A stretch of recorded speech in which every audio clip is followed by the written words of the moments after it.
le coup de marteau. Et tout de suite, la chronique que vous attendez tous, celle de Au Bon Tweet français. Bonjour Au Bon Tweet. Bonjour Clémence, comment ça va? Mais très bien, je suis très heureuse de vous avoir parmi nous. Alors, Moi quel est aussi. votre sujet aujourd'hui?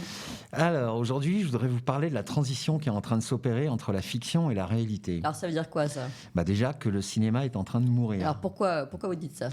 Parce qu'il y a un truc qui vient de tomber à Hollywood disant que pour pouvoir concourir aux Oscars à partir de 2024, les films devront désormais satisfaire à des règles très strictes d'inclusivité avec des quotas ethniques, des quotas de genre, des quotas d'orientation sexuelle, etc. Aussi bien devant que derrière la caméra, c'est-à-dire même l'équipe de prod. Ouais, ça veut dire quoi? Ça veut dire concrètement que ça veut dire que le cinéma va passer de raconter une histoire à expliquer aux gens quoi penser et comment se comporter. Ça veut dire aussi que le cinéma va se wokiser de manière institutionnelle et que ça va devenir de la propagande chiante. À ce tout point-là, simplement. vous pensez? Oui, vous voyez déjà Netflix ou Disney, Oui.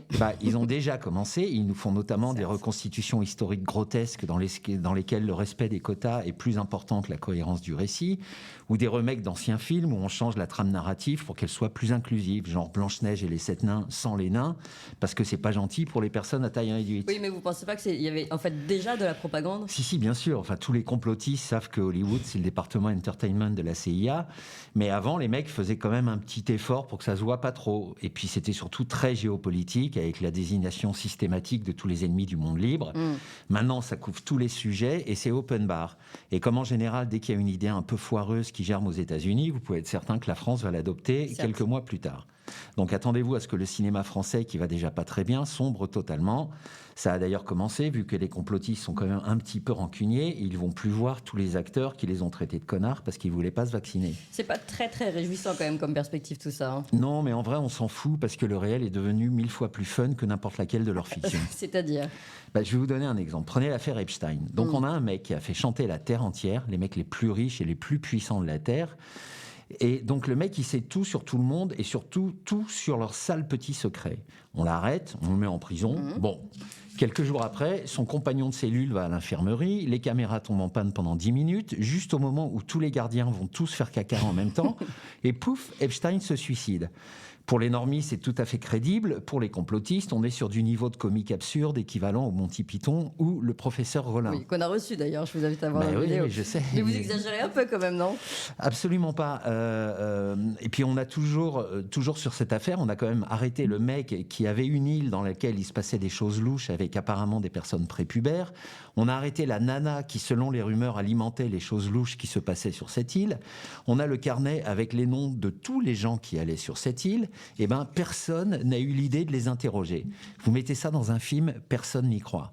Dans le réel, ça passe. Moi, avec mes amis complotistes, on passe des soirées à se pisser dessus de rire avec toutes ces anecdotes. Ça vaut n'importe quel épisode de Game of Thrones. Vous avez d'autres exemples ou pas alors? Des milliers, ça marche sur tous les sujets. Le coût des vaccins qui passe en quelques semaines d'une protection à 95% à un truc qui empêche que dalle, à part éventuellement des formes graves si on n'est pas trop vieux ou trop malade. Vous mettez ça dans un Tarantino, ça fait un flop. Dans la vie réelle, ça passe crème. Oui.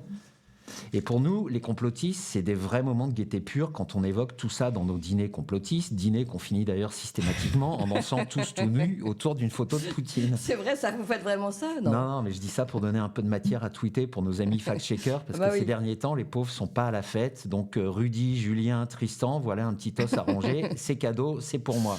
Vous avez quelque chose à rajouter ou pas? Oui. Votre dernier mot? Oui, les normies, faites comme nous. Quand la télé vous donne une info, arrêtez-vous, réfléchissez, faites appel à votre mémoire, faites 2-3 recherches sur Internet et vous verrez que le cinéma, c'est vraiment fade par rapport au réel. Oui, mais ce serait plus d'énormes alors. Merci beaucoup en tout cas Exactement. au Bon Tweet français et à la semaine prochaine. À Merci bientôt. pour ce moment de rire. Au revoir.